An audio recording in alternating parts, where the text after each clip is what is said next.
ალბათ შოულებმა გადამაწყვეტინეს, იმიტომ რომ დავიბადე ხელოვანთა ოჯახში. მამა მოქანდაკე, რომელმაც დაამთავრა სამხატვრო აკადემია, ძმა, რომელმაც დაამთავრა გრაფიკა სამხატვრო აკადემიაში და მე დავამთავრე სამხატვრო აკადემია არქიტექტურის ფაკულტეტი. ბავშვობიდანვე მიყვარდა ხაზვა, იმიტომ რომ ხაზვის პედაგოგი იყო თან მამაჩემ პარალელურად და ბავშვობიდან მიჩვეული ვიყავი. ძალიან მაინტერესებდა სივრცეში აზროვნება, ყველაზე უმცროსი მე ვიყავი და აკადემიაში ყველა მიმართულებით ოჯახში უკვე დაკავებული იყო სპეციალობა და იყო არქიტექტურა დარჩენილი, რა თქმა უნდა, ცხოვრობდი და მე არქიტექტურაში ამიტომ ავირჩიე და ჩავაბარე. სტუდენტობის პერიოდში ძალიან კარგი პედაგოგი მიყავდა და ყოველ წელს იმართებოდა საბჭოთა კავშირის მასშტაბით დიპლომებზე კონკურსი. ეს იყო 95 წელი, პირველი ადგილი აიღო ჩემო დიპლომა საბჭოთა კავშირის მასშტაბით. მე კიდე საერთაშორისო პროექტებია და ესე შემდეგ და თანდათან მოვედით დღევანდელ დღემდე. საპროექტო სტუდია, რა თქმა უნდა, ჩემ მეგობრებთან ერთად დავიწყეთ ეს ყველაფერი და მარტო არ დამიწყია, რა თქმა უნდა, გვერდში მედგა ადამიანები, არქიტექტორები და დავიწყეთ მართლა ნოლიდან, იმიტომ რომ ჯერ ამ სახელოსნოში იყო მუშაობა, მე შემდეგ აშენდა ოფისში გადავედით, შემოვიკრიბეთ ბევრი ადამიანები, რომლებიც ამ სფეროში მოღვაწეობენ.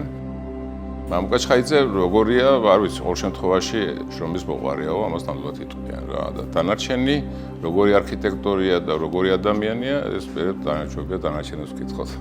იმიტომ ხან კარგი ვარ, ხან ცუდი.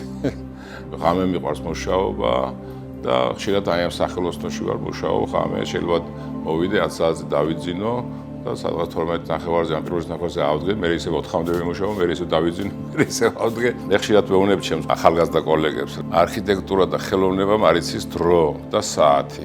არ შეიძლება აპროექტებდე რაღაცას, ან არქიტექტურაზე მუშაობდი და 7 საათზე დამთავრდეს. მუსიკოსი ხარ ხა და წერ რაღაცას, 7 საათზე წავიდა ყველაფერი, მუზა, ყველაფერი და 7 საათზე დამთავრდა ხელოვნება.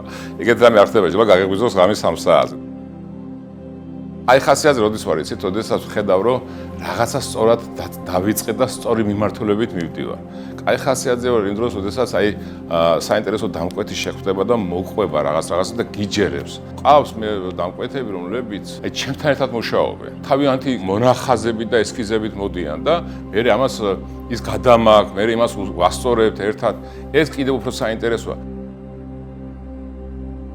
ქალაქის სიტუაცია, გარემო სად უნდა აშენდეს, რა ხედვის წერტილები ექნება, რა ფასეულობა ექნება, რა კუთხით იცით, აი შენობებს შორის არის თუ კუთხეს იჭერს, თუ თქვათ რაღაც დომინანტი უნდა იყოს, თუ ფონი უნდა იყოს. აი აქედან ვიწყებ რა. მე ვიწყებ აი რეჟისურის დადგმას. როგორც აი მაგალითად რეჟისორი დგამს სპექტაკლს და იწყებს მუშაობას, აი პირველი ხო აკეთებს რაღაც მონახაზს, თქვათ ეს შენობა ემოციური უნდა იყოს, თუ აი ესე 7 უნდა იყოს, თუ ორივე უნდა იყოს, ვიზზე უნდა იყოს გათვლილი.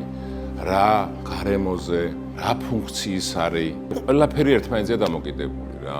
აი ესეთი ღირებულებით ალბათ ფოთის საკათედრო ტაძარი, იმიტომ რომ ისტორიულად ეგ შენობა დაუბრუნდა პირვანდელ სახეს, იცით რომ ტაძარი ნიკო ნიკოლაძის დროს აშენდა და მისი თაოსნობით, შემდეგ გადაკეთდა თეატრად და შემდეგ ისევ გამიმართლა და დაწილად რომ გამეკეთებინა მისი რეკონსტრუქცია.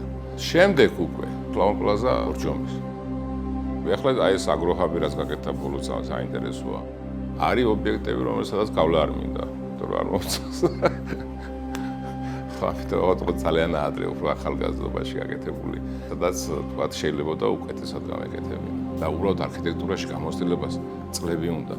იმიტომ რომ ერთგაშ ხარ შენდება შენობები რა, შენდება თქვა ზოგს 5 წელი, ზოგს 10 წელი, ზოგ რაღაც დატოვას ასე მგონია რომ ჯერ არ გამიკეთებია ის გაკეთებაც მინდა და რისთვისაც ვემზადები და მოვემზადე და ალბათ იგიც ღირსება იქნება. მე მინდა რომ კომპანია იყოს წარმატებული და არ მარტო ერთი მამუკა რა. მამუკასთან ერთად იყოს ის ახალგაზრდები წარმატებული, რომლებიც ჩემთან ერთად ახლა დაიწყეს მუშაობა, დაიწყებენ, კიდე შემოგვერთებიან, მის მუშაობენ და ეხლა უნდა გაკეთდეს ისეთი დიდი პროექტები, რისთვისაც ვემზადებ, რომ კომპანია მიამაყოს, მამუკა მიამაყოს და მთლიანად გუნდმა და ცალკეულმა ახალგაზრდა არქიტექტორებმა იამაყოს.